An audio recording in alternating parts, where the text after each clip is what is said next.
जय Hind to all of you. I Pulkit आज नई वीडियो के साथ आया हूँ जो है कि इंडिया और नेपाल के बॉर्डर डिस्प्यूट पे। ये है मेरा यूट्यूब चैनल डिफेंस एग्ज़ाम्स वाले। Please subscribe, share and like and tell the mistakes. अगर आपको लगता है कि कोई डाटा में मिस्टेक है कमेंट में बताइए, उसे ठीक किया जाएगा। तो पहले कि मतलब जान लेते कि जो पढ़ते हैं ये कि constitution of Nepal second amendment 2077 pass the new map of Nepal. मतलब जो कि हम जानते हैं कि सबसे ज़्यादा किस पे प्रॉब्लम हुई थी कि न्यू मैप जो नेपाल ने पास किया उसमें इंडिया की टेरिटरीज उसने अपने अंडर कर दी हैं, मतलब ओनली ऑन मैप, वैसे नहीं की हैं। और जो नेपाल के काउंसिल्स ऑफ मिनिस्टर्स हैं उन्होंने ये बिल 20 मई 2020 को लाया था। फिर उसके बाद पार्लियामेंट में 13 जून 2020 को जो वोटिंग्स हुई थी in the lower house by the councils of minister of PM of Nepal KP Sharma Oli, उसके बाद ये इनकी सारी जो थी वोटिंग्स इनके हक में हुई, बिल पास हो गया। And on 18 June the bill was passed in the upper house of Nepal and the president of Nepal Vidya Devi Bhandari उन्होंने इसे साइन कर दिया। तो देखिए कि मतलब ये नेशनल एम्बलम है नेपाल का, जिसमें कि मैप में ये जो तीखा हिस्सा दिख रहा है ये हमारे इंडिया का है, इन्होंने इसमें शो कर दिया है। तो आइए पहले गूगल मैप पे देख ही लेते हैं क्या प्रॉब्लम है टोटल। ये है इंडिया और नेपाल, ये वाली, और ये उत्तराखंड गुंजी विलेज, और ये नेपाल। ये देखिए मतलब जैसे देख सकते हैं येलो लाइन है, ये रिवर के साथ साथ चल रही है जो काली नदी है।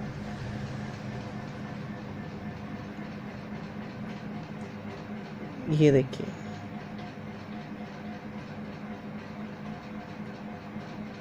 ये काली नदी। ये जो मेन यहाँ पे डिस्प्यूट है लैंड का, अगर मतलब मेन ये जगह है,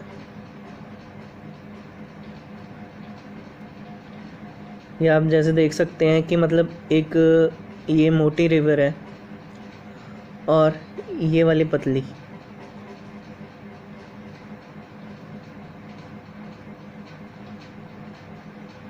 तो मतलब जो बॉर्डर अभी है इंडिया का उसके अकॉर्डिंग इस ये पतली वाली रिवर को माना गया बॉर्डर। पर जो कह रहा है नेपाल कि उनको ये वाली जो मोटी रिवर है ये वाला बॉर्डर मान के वो चल रहे हैं, जिसकी वजह से हमारे जो 3 मेन टेरिटरीज़ हैं वो नेपाल के अंडर, मतलब नेपाल ने अपने मैप में शो करी है। ये रही एक यहाँ पे काला पानी टेरिटरी, ये चीज़ पे, और यहाँ से लिपू लेक पास,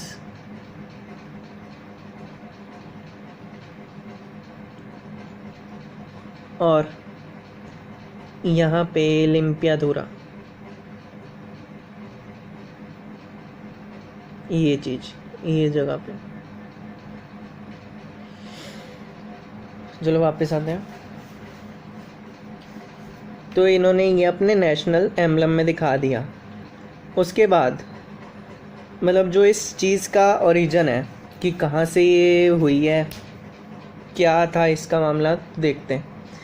ये है ग्रेटर नेपाल, मतलब नेपाल जब इसका बॉर्डर नहीं हुआ था तो Nepal was also known as the Gorkha kingdom.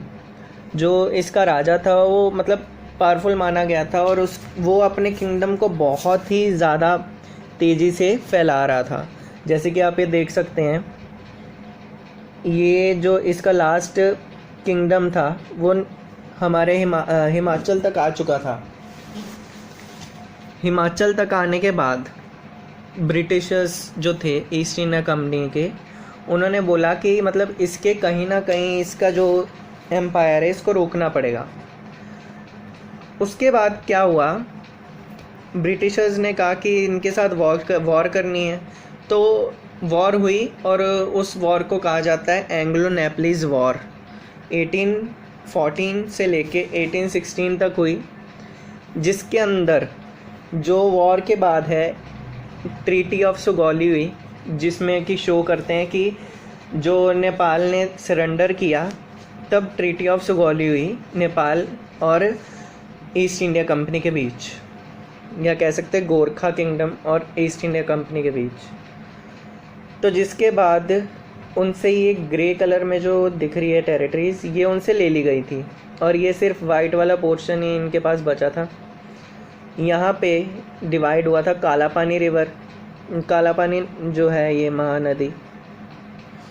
उसके बाद सिक्किम और नेपाल के बीच में है मेची नदी, ये उसका बॉर्डर है।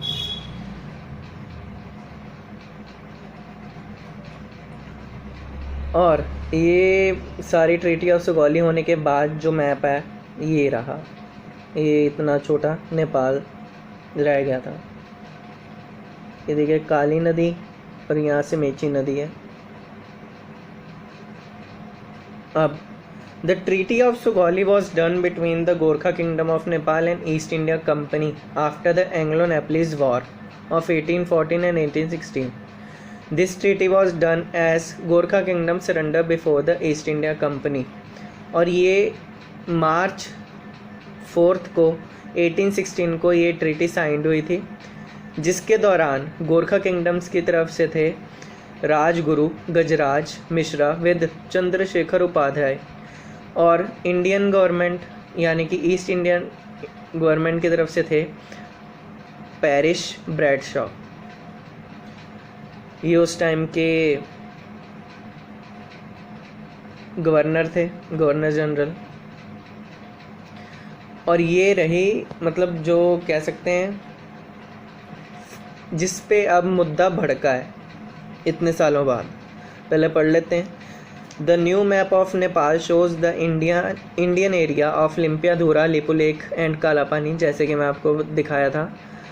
इन its map Nepal says according to treaty of Sugauli, ये जो एरिया है इनका है।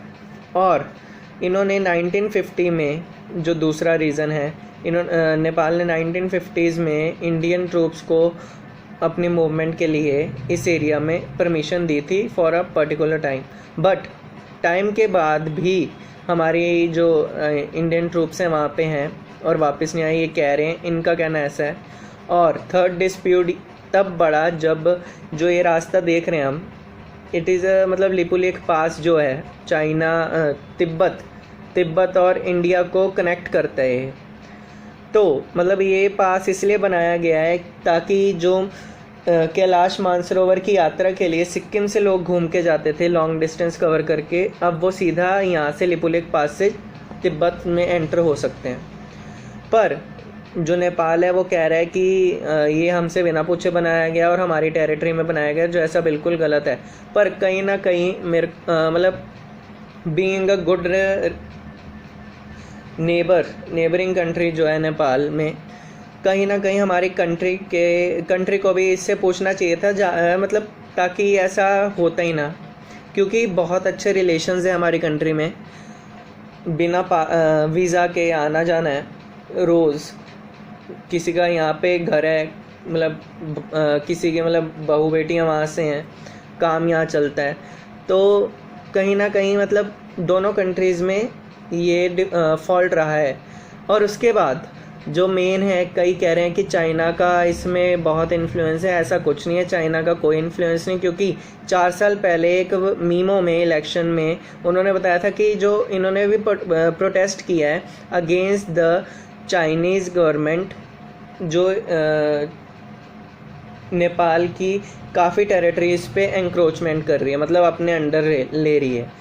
तो टेरिटरीज़ को लेके मेरे को नहीं लगता चाइना का कुछ ज़्यादा इन्फ्लुएंस है, ऑन माई पर्सनल व्यूज़। बाकी हम कह सकते हैं कि जैसे अगर पीछे अभी थोड़े टाइम पहले केपी ओली की जो गवर्नमेंट है वो गिरने वाली थी, तो चाइना ने उसमें बहुत मतलब हेल्प की है, क्योंकि both are the communist party. तो इन एशिया की लार्जेस्ट कम्युनिस्ट पार्टी जो इस टाइम पे वर्किंग में है, लेनिस्ट और मार्क्सवाद की मिल के काम कर रही है, वो नेपाल में इस टाइम पे केपी शर्मा ओली की जो गवर्नमेंट है। तो फ्रेंड्स इतना बहुत है, जितनी इन्फॉर्मेशंस है इतना मिली है, और आगे भी अगर मिलेगी ट्रीटी ऑफ सुगौली को एकदम मतलब अच्छे से समझाऊंगा नेक्स्ट वीडियो में। तब तक के लिए थैंक यू एंड जय हिंद। और जो मिस्टेक होती है प्लीज़ कमेंट्स में बताना एंड कीप शेयरिंग। जय हिंद।